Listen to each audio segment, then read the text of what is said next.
Damos la bienvenida al licenciado Arturo Torres, editor del portal Código Vidrio. Es autor de importantes libros que tienen que ver con la delincuencia en el país, el narcotráfico, también la situación del periodismo, el juego del camaleón y rehenes. Arturo, muy buenos días. El gobierno de Guillermo Lasso, para algunos actores,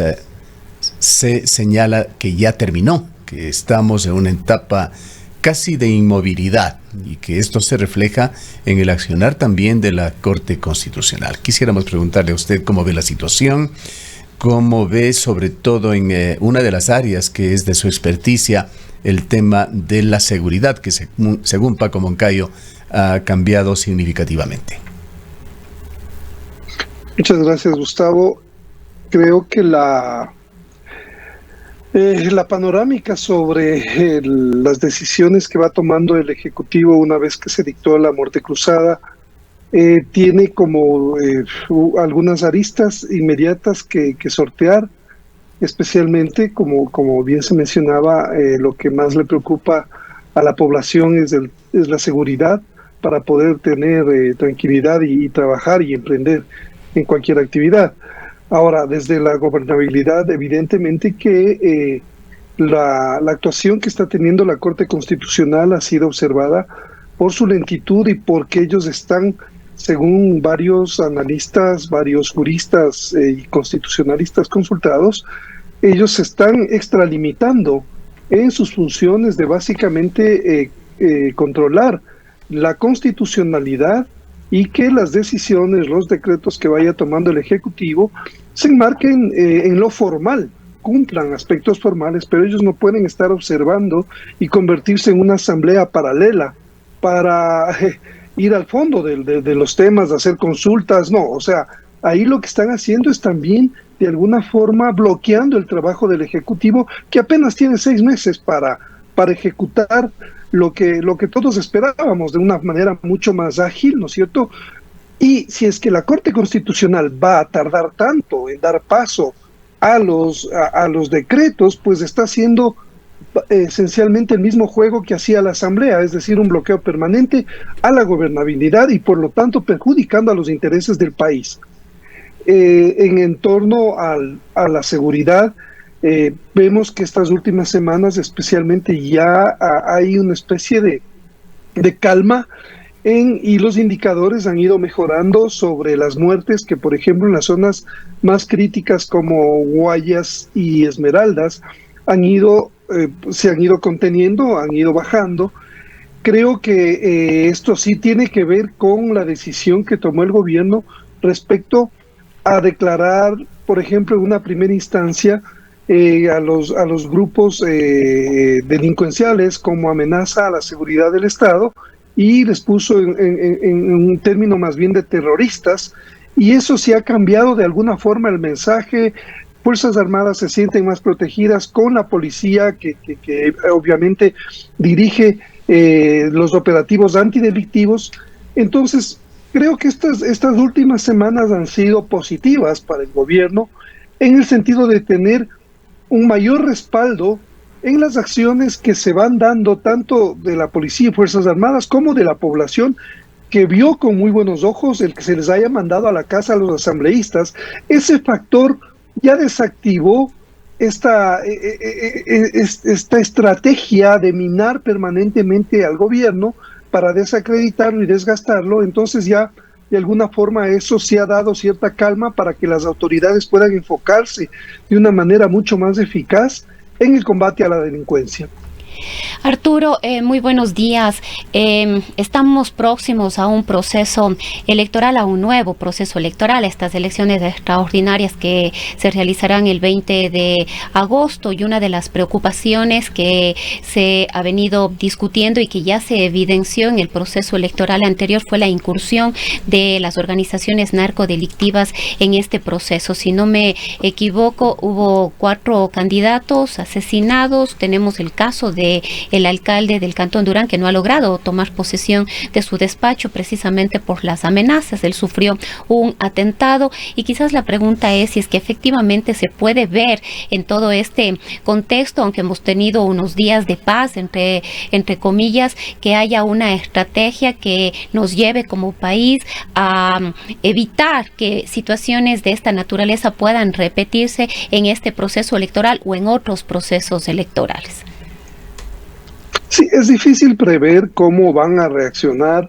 estas organizaciones criminales frente a actores políticos que pueden ser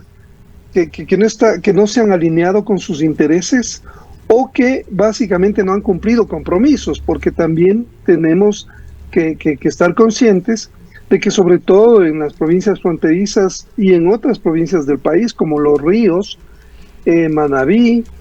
y las provincias también de la Amazonía, la presencia más bien silenciosa de estas organizaciones criminales y sus relaciones con las autoridades locales es muy fuerte.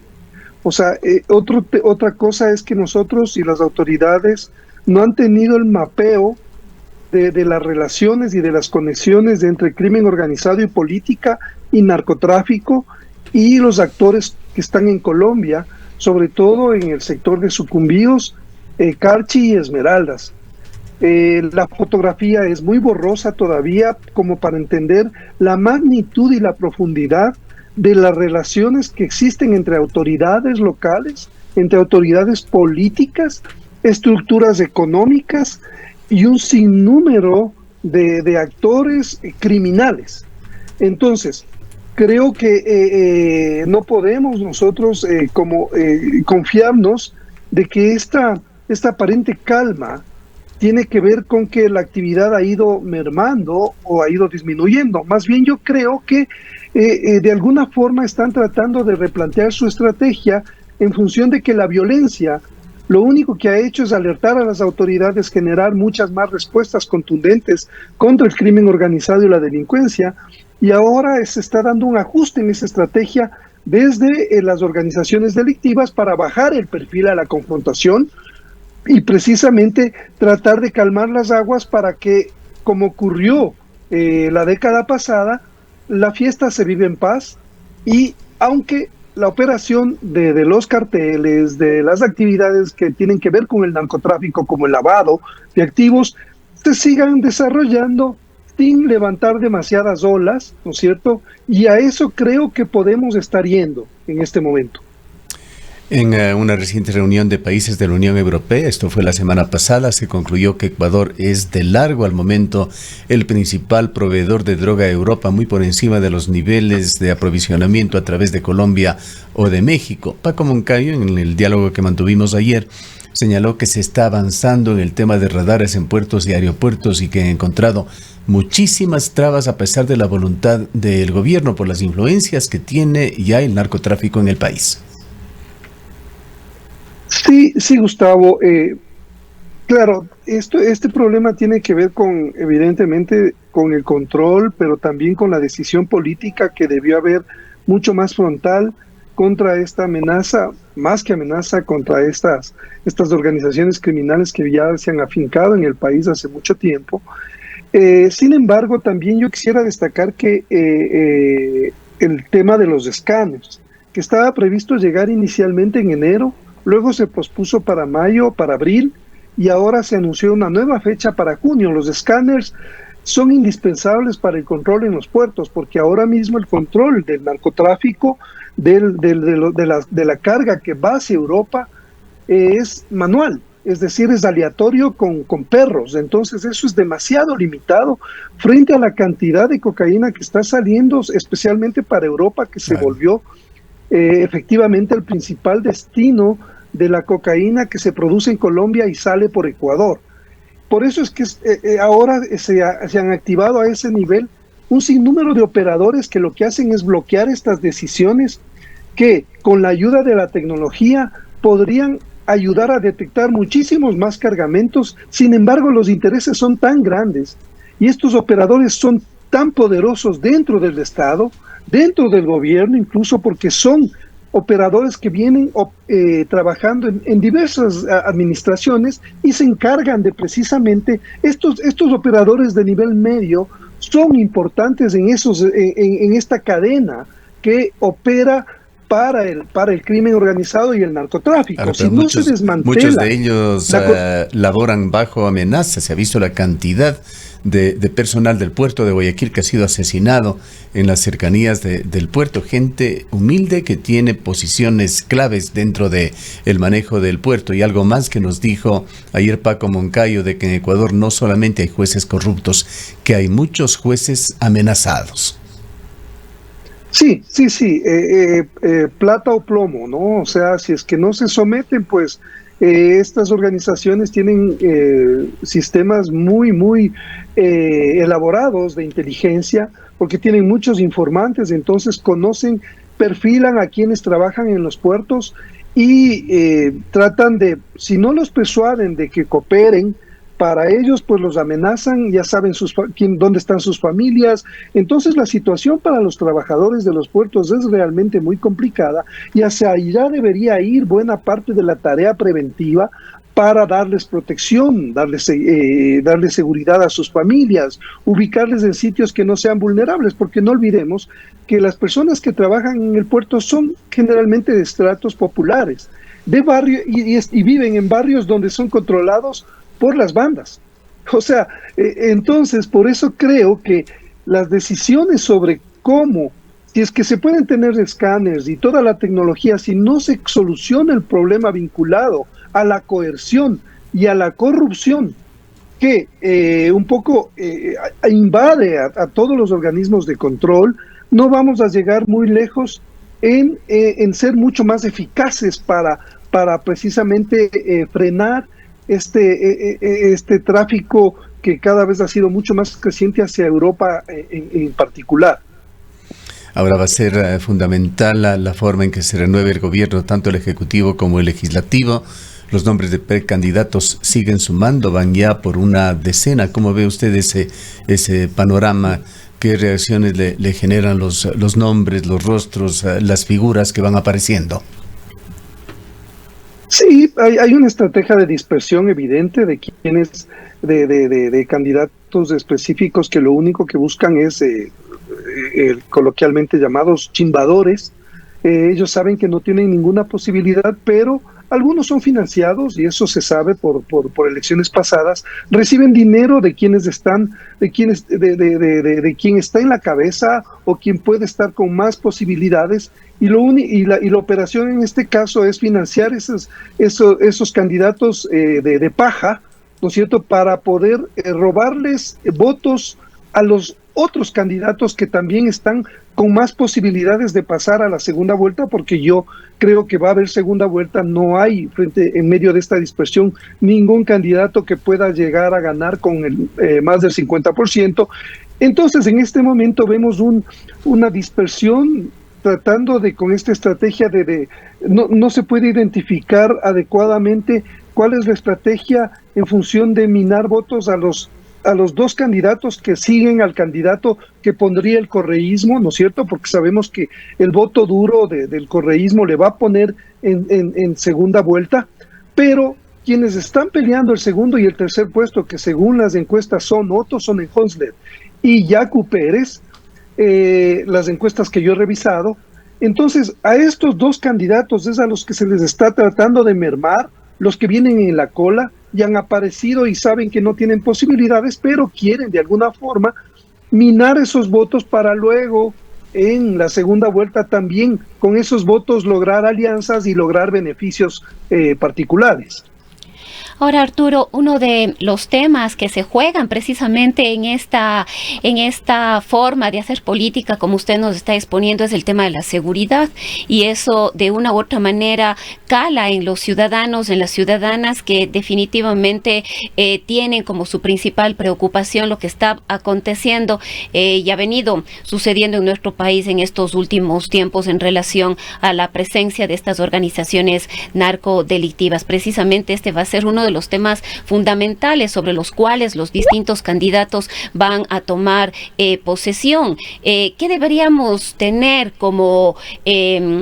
elementos de análisis y de crítica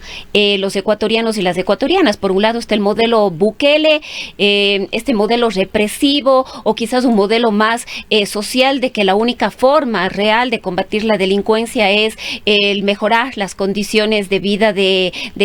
las personas, las estrategias internacionales, en fin, como una especie de sugerencia al candidato para que no se deje quizás en algún momento obnubilar por alguna posición en materia de combate a la delincuencia.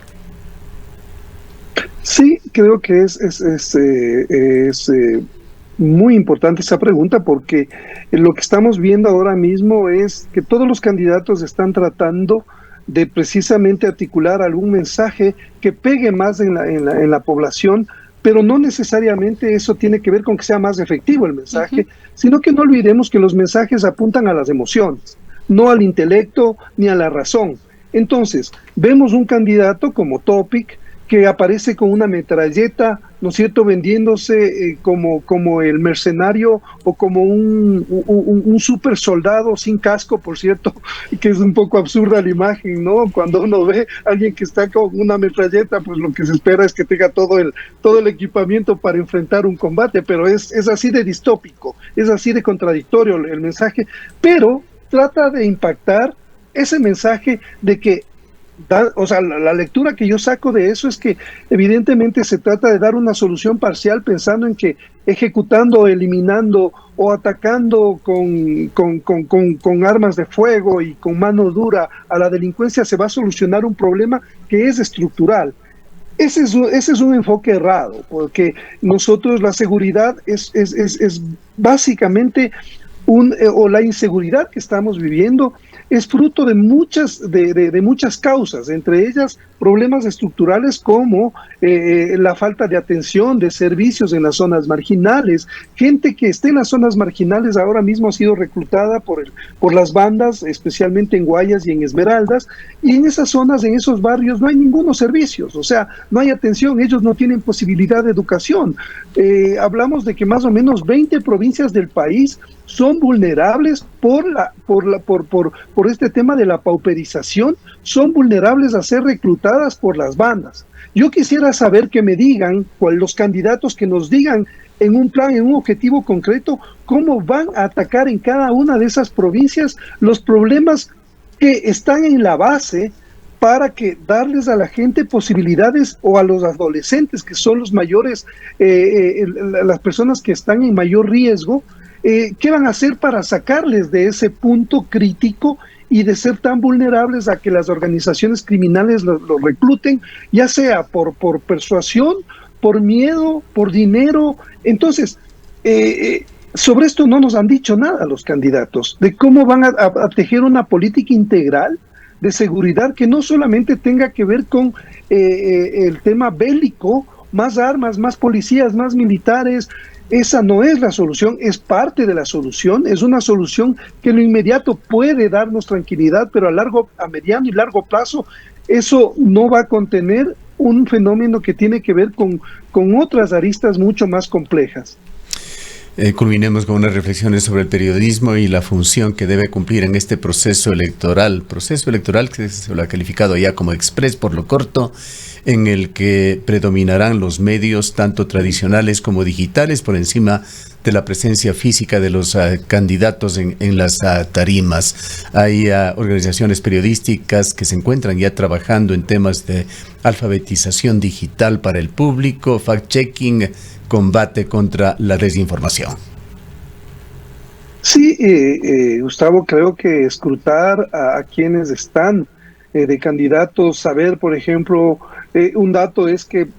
la mayor parte de los asambleístas se va a relanzar, ¿no es cierto?, va a candidatizarse nuevamente, y ahí el papel de periodismo, el periodismo tiene que ver con quiénes son los candidatos, qué han hecho. Pues se merecen o no se merecen volver a las urnas, pero eso también tiene que ver con un componente que ya no está en nuestras manos, Gustavo, que tiene que ver con cómo los ciudadanos deciden a partir de sus propios discernimientos, ¿no es cierto? Porque los periodistas lo que hacemos es poner en manos de la comunidad información para que ellos sean los que puedan gobernarse y tomar decisiones. Ese creo que es un tema fundamental, el hecho de que los ciudadanos tomen conciencia de que no pueden estar votando por quienes no han mostrado ninguna eficacia, ninguna empatía, y solamente se han dedicado a perjudicar al Estado con acciones en la Asamblea. Hablo concretamente porque estamos haciendo un trabajo, una investigación sobre qué hicieron estos asambleístas que ahora quieren reelegirse. Pues usted sabe lo que hicieron, Gustavo. El día de la guayusa, declarar cosas absurdas en relación a las necesidades que tiene este país. Entonces, ellos tienen que rendir cuentas y nuestra obligación como periodistas es mostrar lo que hicieron y quiénes son estos candidatos. Y a la mitad de los exasambleístas por lo menos ha expresado su predisposición o su intención de candidatizarse nuevamente. Así es, la mitad, y todos pueden candidatizarse porque la mayoría es la primera vez que estaban en la asamblea, y yo estoy seguro que siquiera el 95% de esos candidatos en todo lo que duró su gestión no presentaron un solo proyecto ni hicieron nada trascendente como para decir que hay un resultado positivo. Entonces creo que en función de eso los electores deberán tomar decisiones, y para eso está el periodismo, para mostrar precisamente esa gestión, las fallas de esa gestión, los aciertos de esa gestión si los hubo, para que podamos tener la información un poco más completa y tomar e ir a votar con esos datos. Y los partidos políticos tienen también la obligación de presentar mejores cuadros. Sí, yo creo que es complicado no pedirle peras al olmo, Gustavo. Si es que sabemos que la falla tiene que ver con este código de la democracia que abrió la participación a todo tipo de movimientos que solamente ahora están dedicados de alguna forma a hacer movimientos de garage express, que alquilan sus partidos, y luego pues no es precisamente el escoger a los mejores candidatos, sino a los que tienen la posibilidad de dar más dinero y más financiamiento para las campañas. Ellos son los que logran entrar. En desmedro de las buenas opciones, no quiero generalizar, hay excepciones, evidentemente, hay partidos y movimientos serios que están planteándose eso, pero esa lastimosamente no es la norma, es la excepción. Bien, gracias Arturo por habernos acompañado. Muchas gracias, Gustavo, un buen día. El licenciado Arturo Torres es periodista de investigación, editor del portal Código Vidrio. Son las